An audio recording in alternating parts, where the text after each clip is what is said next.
Bueno, yo creo que estamos en un momento de transición. Me parece que en un punto la economía ha tenido 2 o 3 ciclos muy marcados. Un primer ciclo de recuperación muy fuerte allá por el año 2003, 2004 hasta el 2007. A partir del 2007 hasta el 2011,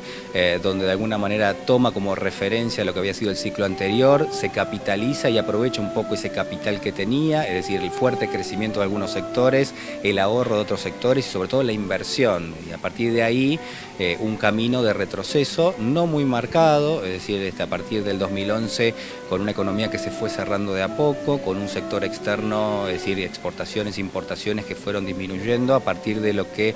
uno podía llegar a ver que era la falta de dólares que tenía el Banco Central, y también una actividad económica que en los 2 primeros ciclos tuvo un crecimiento importante, más importante en el primero que en el segundo, y a partir de este tercer ciclo que se inicia en el 2011, una caída en términos reales de la actividad económica que recién ahora empieza a recuperarse, pero donde todavía sigue pesando mucho lo que son determinados factores macroeconómicos que obviamente merecen la atención de cualquier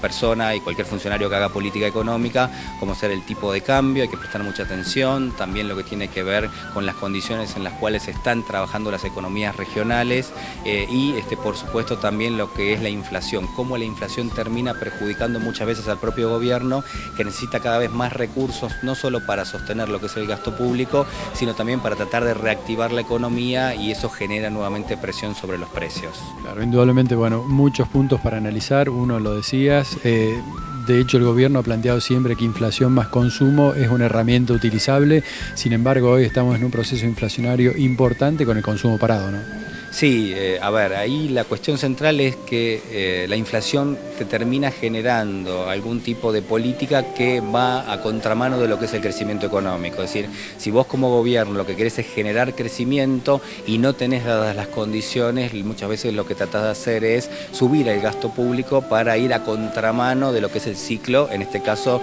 de decrecimiento de la economía. Cuando uno tiene de base inflación, cuando uno como gobierno tiene un gasto público que es mayor